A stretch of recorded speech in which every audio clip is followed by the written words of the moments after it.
سلام دوباره امروز برگشتم با یک آموزش دیگه. امروز میخوام نحوه درست کردن این گل دکوراتیو خیلی خوشگل رو با کاغذ کشی بهتون یاد بدم که برای جشن‌ها یا برای تزیین دیوار و اتاق ازش استفاده میشه.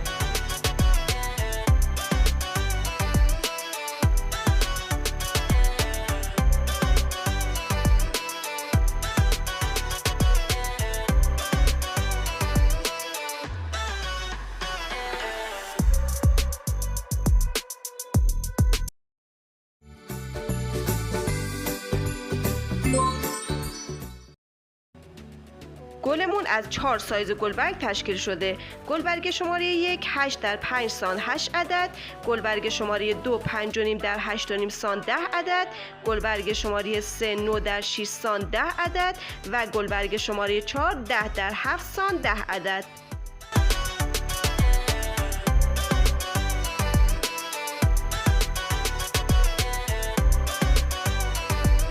که من در اینجا نحوه الگو درآوردن و حالت دادنشو که از گلبرگ شماره 2 استفاده کردم رو بهتون یاد میدم. تمام گلبرگ ها رو به همین صورت در میارین و حالت میدین.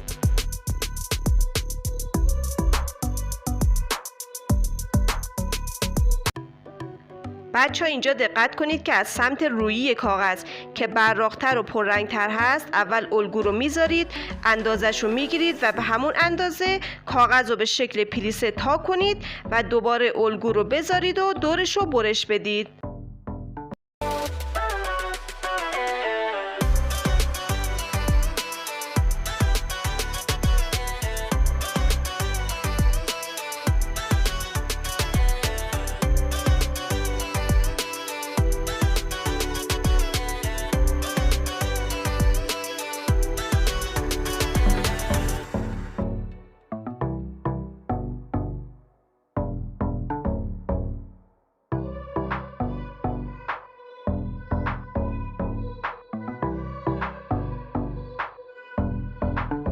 برای حالت دادنشونم سه تا الگوها رو روی هم قرار میدین، به شکل پلیسه جمع میکنین و نوکشون رو میپیچونین.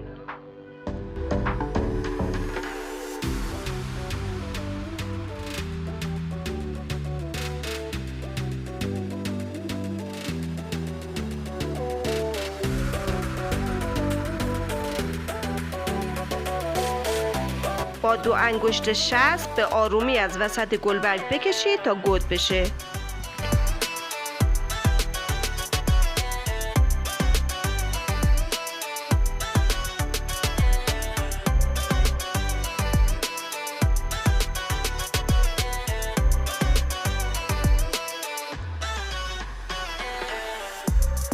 برای پرچمش کاغذ زرد به ابعاد 15 در 5 سانت کاملا بکشید تا باز بشه و دوباره تا کنید و نوکشو با قیچی به صورت نوارهای خیلی ریزی برش بزنین.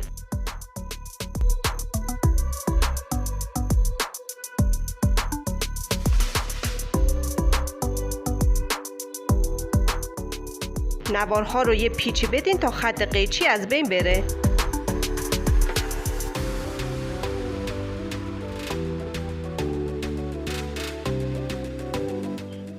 برای فیکس کردن گلبرگ‌ها کنار هم از یک سیخ چوبی استفاده کردم. پرچم رو با چسب حرارتی به نوک سیخ چوبی بچسبونید.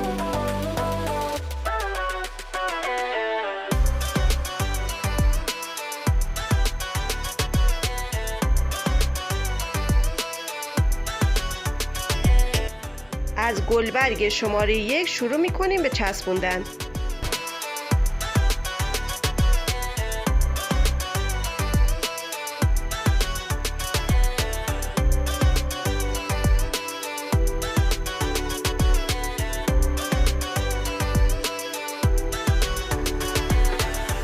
گلبرگو که چسبوندید، گلبرگ بعدی از وسط گلبرگ قبل زده میشه. تمام گلبرگ ها رو به همین صورت با چسب میچسبونید. من دیگه سکوت میکنم تا چسبوندن گلبرگ ها تموم شه.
خب میبینم گلم گرد نشده و یه جاهای خالی داره. دوباره از سایز 4 استفاده میکنم و الگو رو در میارم و در جای خالی میچسبونم. شما هم که میبینید گلتون گرد نشده دوباره گلبرگ رو درست کنید و بچسبونید.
مقوایی رو گرد برش بزنید و پشت گل بچسبونید.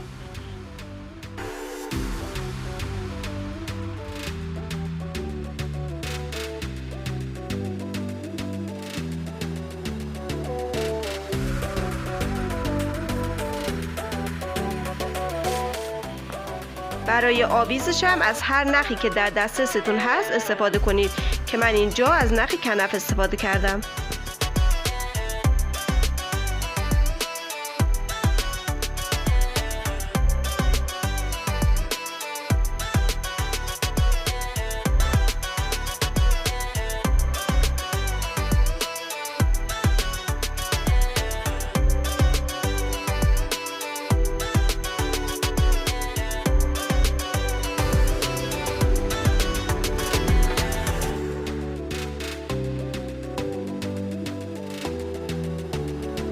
امیدوارم از آموزش امروزم راضی باشید. ممنون میشم کانال رو سابسکرایب کنید، لایک و نظرم یادتون نره. منتظر آموزش های بعدی ما هم باشید. خدا نگهدار.